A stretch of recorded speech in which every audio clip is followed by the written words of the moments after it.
Now हम चलते हैं आखिरी रूल की तरफ, that is rule number 5th a and 5th B.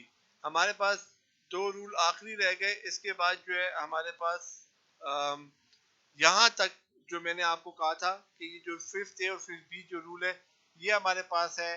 इसका आज का जो लास्ट लेक्चर है यानी मिड टर्म तक का कोर्स, यहाँ तक आपका मिड टर्म एग्जाम में आएगा।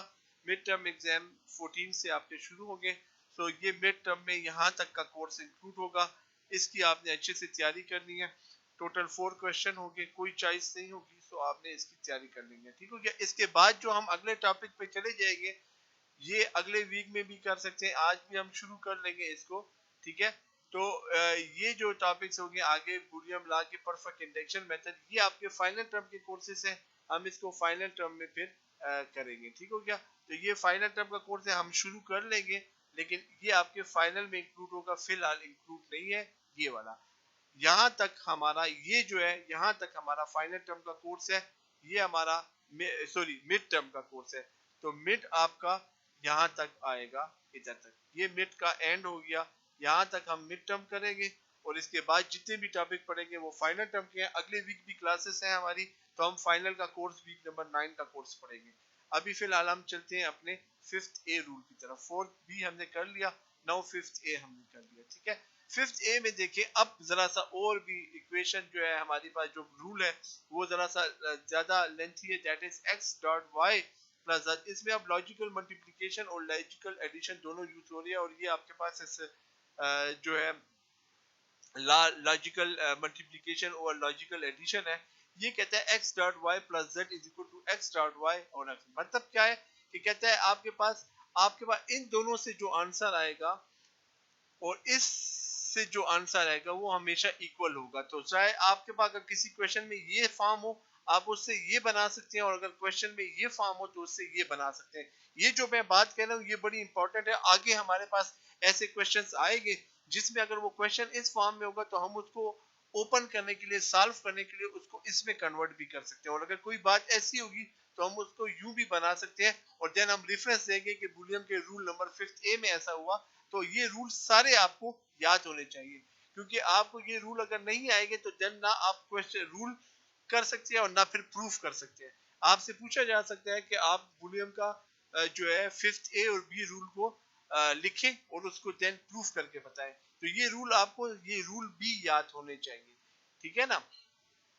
तो इस चीज का आप लोगों ने ख्याल रखना है कि ये रूल आपको याद होने चाहिए। रूल नहीं याद होगा तो फिर प्रूफ तो बात की बात है, वो भी नहीं होगा, ठीक हो गया।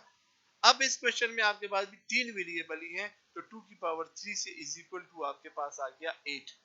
8 आ गया, 8 आपके पास आ गया, तो आपके पास 3 वेरिएबल 1 2 3 एक्स वाई जेड है। पहला क्वेश्चन तो आपका यहाँ पर है, टेबल आप बनाना शुरू करेंगे और उस टेबल में आप ये एंट्रियां डालेंगे। रेस्ट ऑफ द थिंग्स आपके क्वेश्चन से, आपके रूल में से आएगी, उसको बाद में देखते हैं।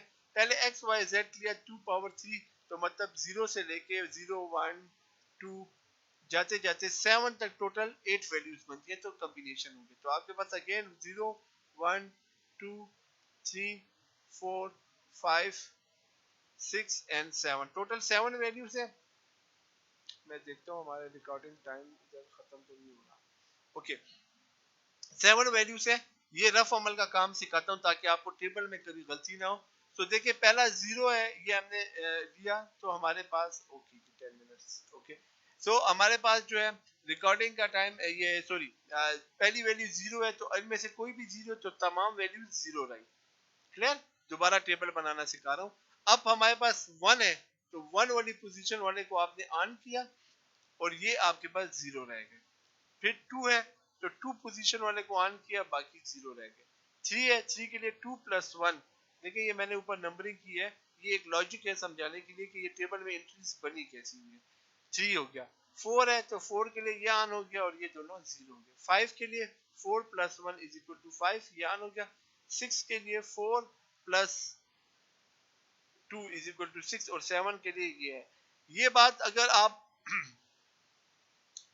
को चैप्टर नंबर 1 में मेरे ख्याल में, या जो मैंने शुरू में आपको बाइनरी करवाई थी, बाइनरी एडिशन और बाइनरी मल्टीप्लिकेशन, ये सारी बातें वहां पर सॉरी इसके सॉरी बाइनरी एडिशन नहीं कह रहा मैं, ये कह रहा हूँ जो कन्वर्जेंस करवाई थी उसमें मैंने अक्सर टेबल्स नोट्स में डाले हुए। तो अगर आपको देखिए बाइनरी इक्विवेलेंट आता है ना कि binary 0 is equal to how much, तो वो 3 0 के इक्वल है अगर 3 वेरिएबल्स है।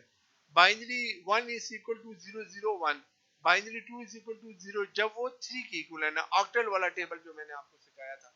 सो अगर उधर भी देख लें तो आपको ये टेबल वहां पर भी मिल जाएगी। ठीक हो गया ना? तो वहां से भी अगर आप लॉजिक क्लियर करते हैं या ये जो मैं लॉजिक बता रहा हूँ इस तरह क्लियर करते हैं या कोई और मेथड जो आप लोगों को पसंद आए, लेकिन जो मैं ये बता रहा हूँ ये आपके लिए एक प्रूफ है बड़े अच्छे तरीके का कि ये आप इसको लॉजिकली किसी को इसका आंसर भी दे सकते हैं और किसी को समझा भी सकते हैं। बाकी जो भी मेथड आप यूज करते हैं उससे मेरा कंसर्न नहीं है, आपकी मर्जी, आपने क्वेश्चन को सही तरीके से करना है। ठीक है, तो जब आपका वन टेबल बन गया देन आप लोगों ने इसमें सबसे ज्यादा प्रायोरिटी पैरेंथेसिस की होती है। तो आपने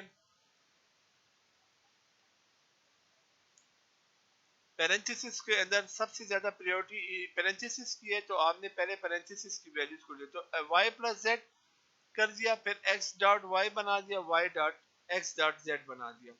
इनके ऊपर वही लॉजिकल एडिशन यूज हुई। ठीक है, x और z को आपने मल्टीप्लाई वो किया, प्लस किया, x डॉट y को मल्टीप्लाई किया और x डॉट z को भी मल्टीप्लाई किया, तो आपके पास ये आंसर आ गया। उसके बाद आपने ये जो टर्म है ये टर्म बनाने के लिए आपने क्या किया, ये जो पहले से आपने सॉल्व की है ये इक्वेशन और साथ में आपने x को आपस में जो है मल्टीप्लाई किया। देखिए इनके दरमियान में मल्टीप्लाई का साइन है, मल्टीप्लाई किया तो ये आंसर आ गए। और इसी तरीके से आपने इन दोनों को, ये जो आंसर आ गया, इन दोनों को जब आपस में ऐड किया, इन दोनों को जब ऐड करते रहे आप लोग, तो देखिए आपके पास ये देखें 0 प्लस 0 से 0, 0 प्लस 0 से 0, 0 0 0 0 प्लस 1 से 1, 0 प्लस 1 प्लस 0 से 1 एंड 1 प्लस 1 से 1 आया। और इधर जो है ये, तो इधर भी ये दोनों साइड्स आपकी इक्वल हो गई। बाकी काम वही है जो हम शुरू से करते हुए आ रहे हैं, कोई इतना मुश्किल नहीं है। लेकिन मेन बात है कि आप टेबल बना लें और उसके बाद इस क्वेश्चन को किस तरीके से इसको मुख्तलिफ पार्ट्स में कर लें। तो ये जब आप इसको करते हैं तो ये आपके लिए सॉल्व होना आसान हो जाता है। तो ये ट्रुथ टेबल मेथड से रूल नंबर 5 ए को भी हमने प्रूव कर दिया। तो आखिर में फिर आप ये लिख लेते हैं कि as both sides of the given law have the same values in the truth table, hence hence जो है x dot y plus z is equal to x dot y plus x dot z proof. ये आपके पास proof हो गया। तो ये main बात थी इसके अंदर। कोई क्वेश्चन है इधर तो पूछ ले।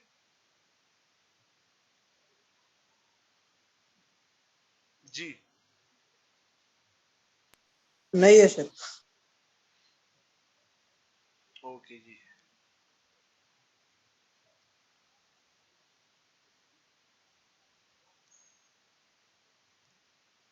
ठीक है, फिर बी रूल, अब आप लोग इसको कर सकते हैं साथ आगे। फिर बी रूल आपको क्या कहता है, फिर बी रूल आपको बताता है x plus y dot z is equal to x plus y dot, ये आपके पास रूल है logical addition over logical multiplication है। ठीक है, तो इसमें आप लोगों ने वही अगेन, आपके पास 3 वेरिएबल्स है, आपने टेबल बनाया, उसमें 3 वेरिएबल्स लिखे, उनके वैल्यूज इधर से सारी सेट की। उसके बाद अगेन आपने इसको 4x डॉट z को और x प्लस वाई को और x प्लस z को अलग अलग इस इक्वेशन से कर दिया। ठीक है, और आपने इनको सॉल्व कर लिया। लॉजिकल एडिशन का रूल इधर यूज होगा, लॉजिकल मल्टीप्लिकेशन का रूल यहाँ यूज होगा और लॉजिकल एडिशन का रूल इधर यूज होगा। आखिर में इन दोनों को आपने मल्टीप्लाई कर देना है और इसको और साथ में x प्लस को इसको आपने आपस में ऐड कर लेना है, तो आपके पास ये वाली इक्वेशंस आएगी। और दोनों के आंसर आखिर में अगर सेम आए इसका मतलब आपने कोई गलती नहीं की, तो ये प्रूफ हो जाएगा। और यहाँ तक ये आपका मिड टर्म का कोर्स था जो कि हमने इंक्लूड किया करेंगे अपने पेपर्स के अंदर। ये चीज जो मैंने अभी बोली है इसको आप लोग साथ साथ कॉपीज में सॉल्व करें। ठीक है, वीडियो अभी दरमियान में बंद हो जाएगी, मैं दोबारा ज्वाइन करता हूँ। ठीक है, आप 5 मिनट में इसको खुद सॉल्व करके देखें क्या आपने अभी जो मैंने बोला है इसमें सीखा है कि नहीं, फिर मुझसे क्वेश्चन करें। ठीक हो गया, तो आप लोग अभी करें और इसको 5 मिनट के अंदर अंदर सॉल्व करें। शाबाश, हरी अप।